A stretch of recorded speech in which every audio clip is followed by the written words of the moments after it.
घरच्या घरी hotel style special biryani एकदा खाल ना तर बाहेरची बिर्याणी विसरून जाताल।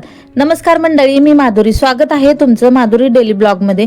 आज मी तुमच्या सोबत ना खूप स्पेशल आणि टेस्टी बिर्याणी बनवणार आहे आणि त्याचा नवीन मी व्हिडिओ शूट केलेला आहे। तर म्हटलं चला आता आपण बिर्याणी बनवतच आहोत तर तुमच्या सोबत ही रेसिपी शेअर करावी म्हणून इथं स्पेशली मी फक्त बिर्याणीचीच इथं रेसिपी शूट केलेली आहे। तर इतकी सोपी आणि चविष्ट लागते ना ही खायला की सगळे बोटं चाटत बसतील। तर चला सुरुवात करू या व्हिडिओला। आता सर्वात आधी काय करायचं, इथं एक कढई घ्यायची किंवा पातेलं, तुम्हाला जे घ्यायचं असेल ते घ्यायचं। त्यामध्ये ना थोडंसं पाणी घ्यायचं। आपल्याला पाणी जास्त लागतं कारण आपला जे तांदूळ शिजवणार आहोत आपण त्या तांदूळापेक्षा थोडंसं पाणी आपल्याला जास्त टाकायचं आहे कारण जास्त चिकट भात बनवायचा नाही, सुटसुटीत झाला पाहिजे। त्यामुळे थंड पाणी जे आपण घेतलेलं आहे ते थोडंसं प्रमाणापेक्षा जास्त घ्यायचं। म्हणजे साधारण 1 ग्लासावर आपण तांदूळ 1 ग्लास असेल तर 2 ग्लास आपण पाणी टाकतो। तर इथे ना आपल्याला 3 ग्लास पाणी घालायचं म्हणजे थोडंसं आपला भात हा सुटसुटीत राहतो। तर यामध्ये ना खडे मसाले सुद्धा घालून घ्यायचे आहेत। आता हे तर चक्री फूल घेतलेलं आहे मी, दालचिनी, विलायची आणि हे जे आपले लवंग वगैरे दिसते ना, तेजपत्ता, हे सगळं टाकून घ्यायचं आहे। आता तुमच्याकडे जे काही खडा मसाला असेल ना तर ते तुम्ही सगळं टाकून घ्यायचं। आता माझ्याकडे एवढंच होतं त्यामुळे मी एवढंच टाकलं। आता यामध्ये ना चवीनुसार मीठ टाकून घ्यायचं।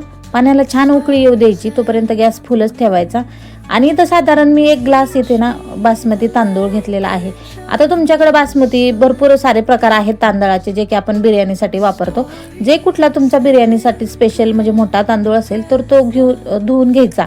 आता प्रत्येक तांदळाचे वेगवेगळं राहतं कारण बऱ्याच तांदळांना काय होतं, पाण्यामध्ये अर्धा तास आधी भिजत घालायला लागतं, तर काही तांदळांना डायरेक्टली केलं तरी चालतं। तर तुमच्याकडे कशा पद्धतीचा तांदूळ आहे त्यावरती हे सगळं डिपेंड आहे। तर इथे ना मी बासमती तांदूळ घेतलेला होता, तोही स्वच्छ धुवून घेतला। आता पाण्याला उकळी आली नाही म्हणून मी तो साईडला पाण्यामध्ये ठेवून दिला कारण भिजायला लागतं आपल्याला 5 ते 10 मिनिटं। जास्त वेळ मी काय भिजायला ठेवलं नाही कारण म्हटलं भाताचे जे दाणे राहतात ना ते तुटल्या जातात, त्यामुळे जास्त वेळ आपल्याला इथं काय भिजवायचं नाही। आता ही साधारण मी अर्धा किलो चिकन घेतलेलं आहे। हे चिकन सुद्धा आपल्याला स्वच्छ पाण्याने धुवून घ्यायचं आहे कारण त्यावरती जे रक्त वगैरे लागलं जातं, त्यामुळे हे चिकन व्यवस्थित असं आपल्याला स्वच्छ पाण्याने 2-3 वेळेस धुवून घ्यायचं आहे। त्यामुळे खायला पण ते चांगलं लागतं, वास वगैरे येत नाही। तर अशा पद्धतीने ते ना छान असं धुवून घेतलेलं आहे मी। तोपर्यंत इथं पाण्याला सुद्धा उकळी आलेली होती, त्यामुळे हे भिजलेला तांदूळ होता ना अगदी 5 ते 10 मिनिटच इथं मी तांदूळ भिजवून घेतला, जास्त वेळ काय मी इथं भिजवून घेतलेला नव्हता।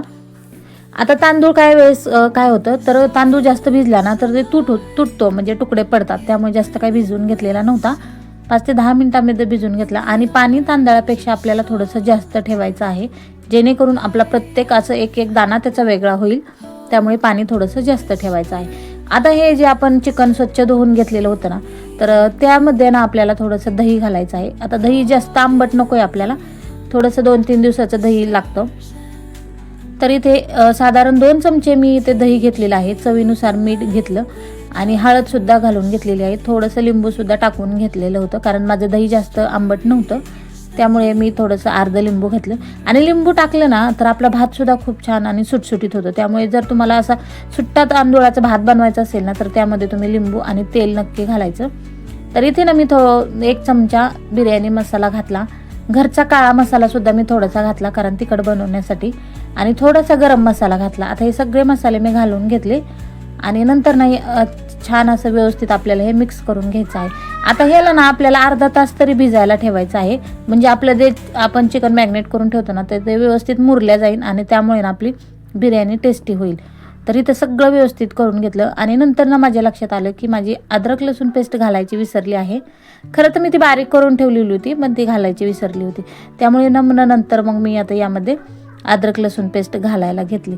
आता हे मिक्सरमध्ये फिरून घेतलेली अद्रक लसूण पेस्ट आहे। तर तुम्ही जर दुकानामध्ये जे भेटते आपल्याला पॅकेट भेटतं तर ते घातली तरी हरकत नाही।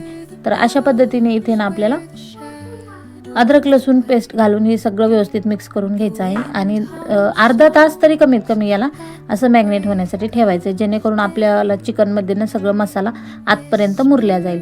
तर इथे भात सुद्धा शिजलेला होता, थोडासा अर्धा कच्चाच आपल्याला हा तांदूळ शिजवून घ्यायचा आहे। जास्त जर शिजवून घेतला तर ती आपली बिर्याणी गाळ होते म्हणजे चिकट होते, त्यामुळे ना अर्ध कच्चं असं शिजवून घेतला मी आणि तर झाऱ्याच्या साह्याने आता मी काढून घेत आहे। पूर्ण भात शिजून खूप छान झाला होता, थंड होण्यासाठी नाही तर मी मोठ्या परातीमध्ये काढून घेतलेला होता। म्हटलं यामध्ये ना पटकन थंड होईल आणि ते म्हणजे आपल्याला बनवता पण येईल पटकन, त्यामुळे नंतर एक करून मी ते सगळं झाऱ्यामध्ये काढून ठेवलं, असं सगळीकडे पसरून घेतलं आणि आता हे खडे मसाले सगळे असल्यामुळे ना याचा खूप सुंदर असा वास सुटलेला होता. तर असं झाऱ्याने किंवा तुम्ही प्लेटवर जरी कढईवरती किंवा पातेल्यावरती प्लेट ठेवून फक्त पाणी गाळून काढलं ना आणि नंतर भात काढला ना तरीही चालतं, पण इथे झाऱ्याने मी एक एक करून सगळं काढून घेतलेला होता भात. आता हे कढईमध्ये ना आपल्याला फोडणी घालायची होती चिकनला, त्यासाठी इथे मी कढई ठेवलेली होती, कारण अर्धा तास झालेलं होतं आपलं चिकन ऑलरेडी मॅग्नेट करून ठेवलेलं होतं. तर आता यासाठी आपल्याला फोडणी घालायची तर त्यासाठी काय लागणार होतं, कांदा टोमॅटो हे बारीक कट करून घेतलेलं होतं मी. जर तुम्हाला हवं असेल तर तुम्ही ना मिक्सरमध्ये त्याची प्युरीसुद्धा बनवून घेऊ शकतात, पण इथे मी प्युरी बनवलेली नव्हती तर कट करून घेतलेले होते, अगदी बारीक बारीक असे कट करून घेतलेले होते. आणि कोथिंबीर होती, सोबत पुदिनासुद्धा होता. पुदिनामुळे ना खूप छान असा टेस्ट तयार होतो आणि मस्त असा त्याचा वाससुद्धा येतो, त्यामुळे शक्यतो पुदिना याला घालायचाच, म्हणजे छान असा ते बिर्याणीचा वास येतो. तर इथे कढईमध्ये मी थोडंसं तेल घालून घेतलं. आता त्यामध्ये आपल्याला कांदा टोमॅटो हे सगळं जे आहे ना ते परतून घ्यायचं आहे. तर सुरुवातीला मी यामध्ये थोडंसं टोमॅटो टाकला आणि आता एकच इथं 2 कांदे छोटे छोटे आणि 1 टोमॅटो एवढंच मी इथं घेतलेलं आहे. जास्त काही मसाला बनवायचा असेल तर तुम्ही जास्तसुद्धा सामान टाकू शकतात, पण इथे मी थोडंसंच बनवलं होतं त्यामुळे थोडासा मसाला घातला. आता यामध्ये ना छान असं हे मऊ होण्यासाठी ना थोडंसं मीठ घालून घ्यायचं. मीठ घातलं ना आपण कांदा आणि टोमॅटो पटकन शिजला जातो आणि तो पटकन मऊ होतो, कारण आपल्याला तो मसाला मग एकजीव होतो. यामध्ये थोडीशी मी कसुरी मेथीसुद्धा घालून घेतलेली होती. व्यवस्थित असं सगळं मिक्स करून घ्यायचं आणि 5 मिनिटानंतर ना छान असं मऊ झाल्यानंतर ना मग आपल्याला हे सगळं मसाले ते करून ठेवलेलं होतं ना आपण, तर ते घालून घ्यायचं. अगदी सोपी आहे, जास्त काही तर आतबत बसण्याची गरज नाही आहे, लगेच होते तयार आणि दिसायला खूप सुंदर दिसते, मुलांना सुद्धा आवडते आणि लहान मोठे सगळे आवडीने खाताना इतकी झटपट आणि चविष्ट आपले हे बिर्याणी तयार होत असते. आता हे सगळं जे करून ठेवलेलं होतं मॅग्नेट ते डायरेक्ट कांदा टोमॅटो परतल्यानंतर ना त्यामध्ये डायरेक्ट टाकून घेतलं. तर आता यामध्ये मी वरून काहीच घातलेलं नव्हतं, कारण ऑलरेडी आपण चिकनला सगळं घातलेलं आहे, त्यामुळे नंतर असं काही मसाले वगैरे ॲड करायचे नाही. जास्त तुम्हाला तिखट असेल हवं तर तुम्ही ते घालू शकतात, पण इथे सुरुवातीलाच मी एक चमचा सगळे मसाले घातलेले होते, त्यामुळे आता मी काही यामध्ये मसाले घातलेले नव्हते. व्यवस्थित असं सगळं फक्त मिक्स करून घेतलं आणि नंतर ना आपल्याला यामध्ये थोडंसं पाणी टाकायचं. पाणी यामध्ये गरमच टाकायचं, जेणेकरून हे व्यवस्थित शिजले जाईल, कारण दही असल्यामुळे ना खाली चिटकण्याची शक्यता असते, म्हणजे कढईला लागतं ती भाजी, त्यामुळे थोडंसं पाणी घालायचं जेणेकरून आपल्या त्याच्यावरती ती शिजले जाईल.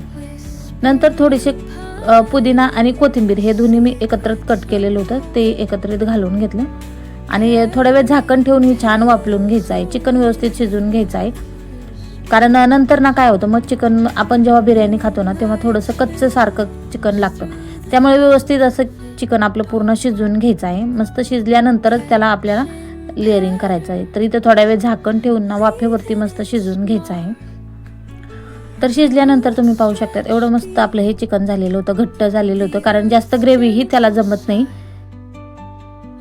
तर अशा पद्धतीने आपलं हे ग्रेव्हीवालं चिकन ऑलरेडी रेडी झालेलं होतं, कारण अशाच पद्धतीचं आपल्याला हे चिकन लागतं, जास्त पातळ लागत नाही, कारण ते मग चिकट होतो भात आपला आणि पातळ पण होतो, त्यामुळे थोडीशी ग्रेव्ही त्याला फक्त लागली पाहिजे भाताला. मस्त अशी आपली ही ग्रेव्ही तयार झालेली होती. आता इथे ना लेअरिंग करण्यासाठी मी एक छोटं पातेलं घेतलेलं होतं. आता तुम्ही किती बिर्याणी बनवता त्यावरती तुम्हाला हे भांडं घ्यायचं आहे. आता इथं सुरुवातीला तुम्ही खाली डायरेक्टली चिकनचा सुद्धा लेअर करू शकतात किंवा मग भात सुद्धा घालू शकतात. इथे जो अर्धा कच्चा भात आपण शिजवलेला होता तर त्याचं मी सुरुवातीला लेअरिंग करून घेतलं आणि नंतर मग यावरती आपल्याला चिकन घालायचं आहे.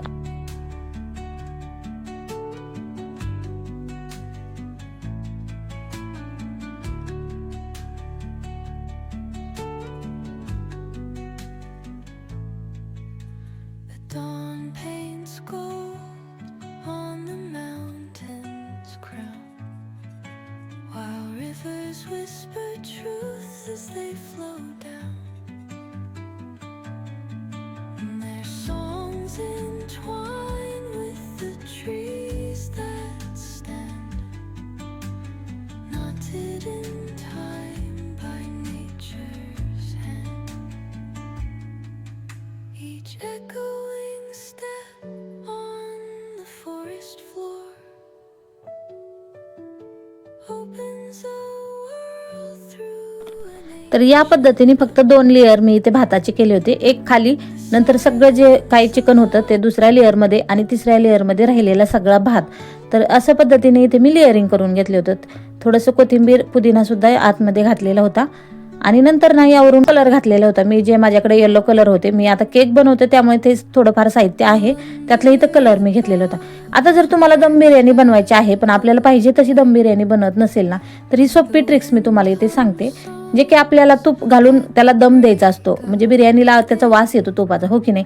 तर आता आपल्याला काय करायचं, हे तूप आहे ना एका फुलपात्रात वाटीत कशातही काढून घ्यायचं, छान असं तडतड करेपर्यंत, हे तर वास सुटेपर्यंत ना हे उकळू द्यायचं, म्हणजे तूप चांगलं, आणि मग ते आतमध्ये टाकायचं. त्यामुळे ना तुपाचा वास सगळ्या भाताला लागतो आणि आपण जे दम बिर्याणी म्हणतो ना त्या पद्धतीने आपली ही दम बिर्याणी तयार होते. आता ह्या बिर्याणीला आपण इतका सगळा दम दिलाय ना, आता हिचं नावच नाही, बाहेर निघणारच नाहीये, कारण जोपर्यंत आपण हे खोलत नाही ना तोपर्यंत ही बिर्याणी काय आता आपल्या पोटामध्ये जात नाही, कारण एवढा सगळा दम तिला आपण ऑलरेडी दिलेला आहे. तर आता हे झाकून ठेवायचं आहे आणि यावरती थोडंसं जड ठेवायचं, किंवा तुम्ही मग जर तुम्हाला गरज असेल तर तुम्ही ते कणिक ओली करून, आपण जे चपातीला कणिक बनवतो तर त्याचं पूर्ण पॅक करून घ्यायचं. पण त्याची गरज पडत नाही, कारण आपण जे तूप आहे ना ऑलरेडी त्याला वास सुटेपर्यंत उकळवलेलं होतं, त्यामुळे ते डायरेक्टली टाकलं ना लगेच त्याचा वास सुटतो पूर्ण, आणि छान अशी टेस्टी आपली ही बिर्याणी तयार होते. आता बघता क्षणी तोंडाला पाणी सुटणारी आपली ही बिर्याणी तयार झालेली आहे, हो की नाही. बघा किती मस्त बिर्याणी तयार झाली आहे. जर तुम्हाला ही रेसिपी आवडली असेल ना तर व्हिडिओला लाईक करा, शेअर करा आणि चॅनलला सबस्क्राईब करायला विसरू नका. आणि तुम्ही पण या पद्धतीने नक्की बिर्याणी ट्राय करून बघा, अगदी सुंदर आणि दिसायला पण मस्त, भन्नाट चवीला सुद्धा लागते.